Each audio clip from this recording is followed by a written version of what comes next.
Mesdames et messieurs, bonsoir. Merci de choisir TATV Africa Today pour vous informer. Il est 20h à Conakry et c'est l'heure du journal. Bienvenue.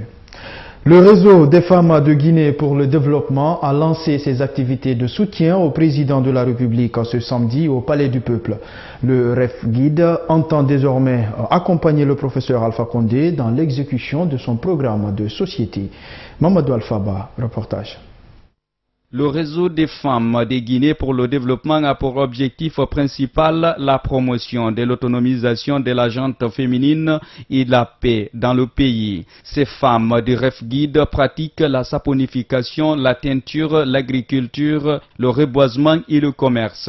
Mais selon Hadia Christine Sagno, coordinatrice de ce réseau, la mise en œuvre de leur plan d'action se heurte à quelques difficultés. La formation des femmes aux différentes techniques de montage et de gestion des projets, l'acquisition des intrants et des instruments de production, le manque de moyens financiers. Excellence, Monsieur le Premier ministre, en dépit de ces difficultés, nous prenons l'engagement de poursuivre nos différents programmes pour l'émancipation des femmes du réseau, en particulier, et des femmes de la Guinée. La ministre de l'Environnement, des Eaux et Forêts a profité d'ailleurs de cette occasion pour solliciter davantage l'accompagnement du gouvernement. Pour sa part, les membres de ce réseau restent mobilisés derrière les idéaux du chef de l'État. Nous sollicitons auprès de votre haute bienveillance, Excellence Monsieur le Président de la République, votre soutien inestimable qui impulsera incontestablement nos activités au sein de notre réseau. D'ailleurs, votre mandat dédié aux femmes a fini par nous rassurer davantage. C'est pourquoi nous sommes mobilisés derrière vous pour permettre d'achever votre programme de société amorcé dans tout le pays pour une Guinée prospère. Consciente qu'aucun développement n'est possible sans la participation effective de toutes les couches, particulièrement celle féminine, la marraine de cet événement se réjouit de cette initiative. Lorsque les femmes sont économiquement et socialement autonomes, elles deviennent des vecteurs puissants de changement. C'est pour cette raison que nous nous réjouissons que le réseau des femmes de Guinée pour le développement soit un de ces puissant vecteur au service du professeur Alpha Condé dans son élan de changement qualitatif de la République de Guinée. Nous vous demandons donc, braves femmes, de vous impliquer activement dans la réussite des objectifs pour le combat, pour le changement de notre cher pays, pour que le changement de notre cher pays soit effectif. La cérémonie a connu la participation de plusieurs responsables du bureau politique national du RPG Arc-en-Ciel et une participation active des artistes du terroir. Prenant part à cette rencontre, le Premier ministre, chef du gouvernement, a encouragé ces femmes à poursuivre leurs actions. Suivez Mamadi Youla au micro de Mamadou Alphaba. Le professeur Alpha Condé nous enseigne et nous dit, sur le plan social, il appelle le pays à l'unité, à se tendre la main, à se donner la main et à travailler ensemble comme la seule et même famille que nous sommes en Guinée. Ça aussi, ça fait partie d'une des grandes visions du chef de l'État. Je vous encourage à poursuivre les initiatives que vous venez d'énumérer ici dans votre déclaration, Madame la Ministre, et je puis vous assurer que le gouvernement, dans la mesure des moyens à sa disposition, vous tendra la main pour appuyer les initiatives qui visent à soutenir le développement des femmes, à autonomiser les femmes, à donner plus d'autonomie aux femmes pour qu'elles puissent prendre en charge leur destin. Samedi 7 janvier, cela fait un an, jour pour jour, depuis que l'ex-président de l'UGDD, Georges Gandhi Faraghe Tounkara, est décédé. Une année après cette disparition tragique, les responsables du parti s'en souviennent. Au cours d'une conférence à Conakry, le Bureau national de l'Union guinéenne pour la démocratie j'y parvient et le développement a tenu à rappeler les mérites de l'homme et annoncer de nouvelles orientations de cette formation politique. Nestor Kagbadouno est le secrétaire général du parti. Suivez son intervention au micro de Saalou Yombuno. Ce 7 bien entendu janvier 2017 marque l'an 1 du décès de notre enseignant, notre professeur, notre repère, notre référence, le grand Georges Gandhi Faraghe Tounkara, qui nous a quittés le 7 janvier 2016.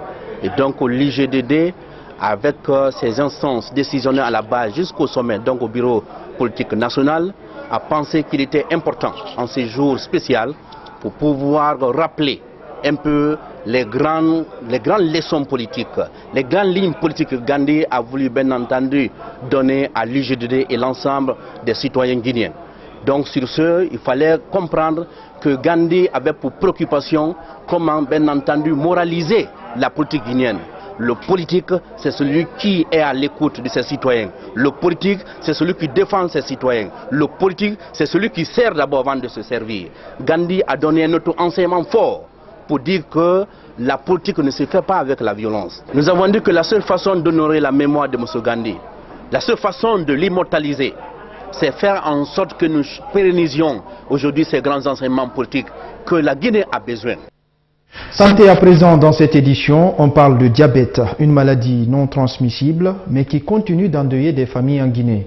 Selon le programme national de lutte contre les maladies non transmissibles, un demi-million de personnes souffrent de la maladie dans le pays. Diao Bachir a rencontré un spécialiste. Suivez. La Fédération internationale du diabète chiffre à 371 millions le nombre d'êtres humains vivant avec le diabète, une maladie aujourd'hui chronique qui se manifeste lorsque le corps est incapable de produire suffisamment d'insuline ou de l'utiliser correctement. Cette complication se dessine quand le taux du sucre dépasse la normale. Et selon professeur Nabi Baldi, elle est de deux ordres. Les complications aiguës, quand le taux de sucre monte à des taux extrêmement élevés, à 3 grammes, 4 grammes, 5 grammes, il y a des risques de perte de connaissance, de coma, qui peuvent conduire à la mort si le traitement approprié n'est pas apporté. L'excès du sucre ou de la graisse dans le sang peut abîmer les vaisseaux sanguins. Or, selon professeur Baldi, la destruction de ces vaisseaux peut provoquer une incidence néfaste pour certains organes vitaux. Ce sont les vaisseaux sanguins qui concernent particulièrement la rétine de l'œil. Donc on va avoir une rétinopathie diabétique qui peut conduire à la cécité. Ces vaisseaux sanguins concernent ceux qui vont au cœur, les coronaires. On va avoir des risques accrus de maladies cardiovasculaires en général, mais d'infarctus du myocarde et d'insuffisance cardiaque en particulier. Le diabète est donc devenu de nos jours une réelle préoccupation de santé publique pour les autorités guinéennes. C'est pourquoi d'ailleurs le programme national de lutte contre les maladies non transmissibles mis en place par les décideurs de la Troisième République est à pied d'œuvre afin de minimiser les risques liés à cette maladie. La problématique du logement à Conakry, un véritable casse-tête pour les citoyens. Malgré les nombreuses constructions dans la capitale, les populations rencontrent assez de difficultés pour se trouver un logement. Si les démarcheurs sont souvent pointés du doigt, eux aussi accusent les concessionnaires. Oumi Kamara, reportage. Depuis 5 ans, Aboubakar Konté est dans ce métier de démarcheur. Une corporation dont l'activité échappe au contrôle de l'État, même si l'exercer est devenu aujourd'hui un véritable business très lucratif. Dans les conditions normales, on doit gagner de deux parties. Les concessionnaires nous donnent et le client aussi nous donne. Parce que le concessionnaire, lui, il est sur place. C'est nous qui sortons sous le soleil ardent. On va à la recherche des clients, on l'envoie. Appelée coursier ailleurs, mais en Guinée, dans un langage vulgaire, cette corporation est appelée les démarcheurs. Leur job consiste à aider les citoyens en quête de logement à en trouver, moyennant une caution. Et pour beaucoup, les démarcheurs sont responsables de la cherté du loyer à Conakry. Mais comment se passe le deal entre concessionnaires, démarcheurs et clients? Les clients à qui on doit servir savent que vraiment on se bat pour eux. Mais comme la maison c'est pas pour nous, donc on peut rien contre ça. Mais deux fois, certaines, on peut te donner la maison. Quand tu lui parles de faire un rabais sur la mensualité, il peut te comprendre. Certains peuvent te demander, bon, l'avance, est-ce que les 2 ans sont... les 2 ans là c'est trop. Parce que moi aussi je gagne à travers de ça. Les pratiquants de ce métier de démarcheur sont souvent des adultes frappés par le chômage. Ils sont faciles à reconnaître dans les quartiers où ils érigent même parfois des bureaux. Parmi eux, on y trouve de toutes catégories, des bons, des moins bons et des pires. Yesoko Munkara Fadel est béninois. Depuis quelque temps, il cherche un abri. On a eu de nouveaux étudiants qui sont venus. Donc il faut que nous, étant anciens, on soit à côté d'eux pour leur montrer comment l'étude se passe ici. Donc on est dans une maison de 2 chambres salon. On est venu jusqu'à... Ils se sont ajoutés, donc ça fait 4 à 5, on a 5 dans la maison. Donc on ne peut pas vivre à 5 dans 2 chambres. En tout cas, les situations ne nous permettent pas. Et chacun a donné l'argent pour vivre dans le confort. Vous comprenez? Donc on a voulu quitter pour avoir de l'espace, pour pouvoir bien étudier quand même dans de bonnes conditions. Démarcheurs et clients souhaitent tous aujourd'hui que l'État vienne en aide à la population guinéenne pour alléger le problème de logement qui est devenu de nos jours une des préoccupations majeures. La mendicité, un phénomène qui a pris de l'ampleur aujourd'hui dans nos sociétés. Bien que punie par la loi guinéenne, cette pratique est devenue un moyen de subsistance pour certaines personnes qui n'hésitent pas à envoyer leurs enfants dans la rue. Notre reporter Aïssata Fofana a rencontré quelques-uns au grand marché de Matoto. Suivez son reportage. Selon la Déclaration universelle des droits de l'homme de 1946, la nation assure à l'individu et à la famille les conditions nécessaires à leur développement. Mais il n'en est pas le cas en Guinée, où l'écrasante majorité de la population vit aujourd'hui, selon des recherches, sous le seuil de la pauvreté. Pour s'en rendre compte, il suffit de faire un tour dans certaines ruelles de la capitale, où des mendiants ont pris d'assaut le trottoir pour faire le fisabilillah, comme ils aiment le dire. Parfois, sous un soleil de plomb, ils n'hésitent pas à mettre leur vie en danger et celle de leurs enfants, juste pour avoir de quoi survivre.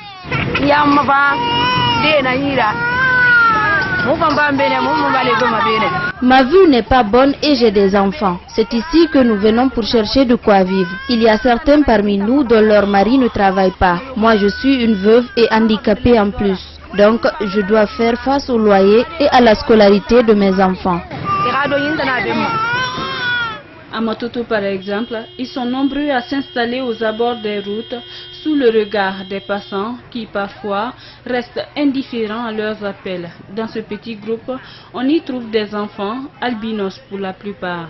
Ils quittent leur famille pour, disent-ils, venir subvenir aux besoins de leurs parents. Nos parents sont à la maison. Nous sommes là pour chercher de quoi se nourrir. Nous sommes des élèves. Moi, je viens à Matoto ici pour chercher de l'argent. Je suis à Imbaya. C'est pour chercher le transport et à manger pour que ma mère prépare pour nous. En plus de ces albinos, d'autres enfants, parfois des jumeaux, se livrent aussi à la mendicité. Mais cette fois-ci, ils le font avec leurs parents. Une autre pratique qui a pris forme dans nos sociétés et qui consiste à exhiber des jumeaux pour avoir de l'argent. Nous sommes à Anta. Moi, je m'appelle Ngambalou et mon jumeau s'appelle Alassane. Je ne peux pas vendre en ce moment avec 2 enfants sur le bras. Je n'ai personne pour m'aider. C'est pourquoi je viens ici pour ne pas avoir à voler ou mentir. Aujourd'hui, la situation de ces mendiants semble être abandonnée, étant donné qu'il y a des structures sociales qui pourraient permettre leur insertion à travers des programmes socio-éducatifs de base. L'on se rappelle aussi les déguerpis de la mosquée Faisal et de la cité Solidarité qui commencent à se réinstaller aux abords des routes à la Belle Étoile.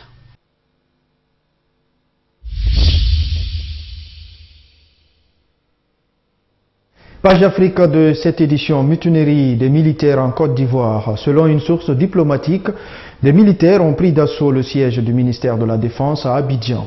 Ils tirent en l'air selon des témoins. Le ministre de la Défense s'est rendu à Bouaké ce samedi, la ville où le mouvement de protestation a débuté et qui est toujours bloqué par des militaires. Écoutez le ministre. Je suis content d'arriver à Bouaké, comme promis. Nous avions prévu de discuter avec nos hommes, donc c'est pour cela que je suis là, avec les instructions du président de la République, pour les écouter et apaiser la situation. Nous sommes en famille, donc il n'y a pas de problème.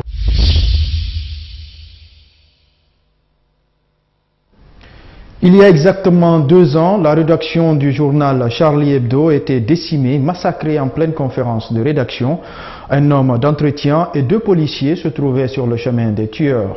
Le début d'une série d'attaques qui ont endeuillé et révolté la France. Retour sur le film de ces événements dans ce reportage. Faites super gaffe.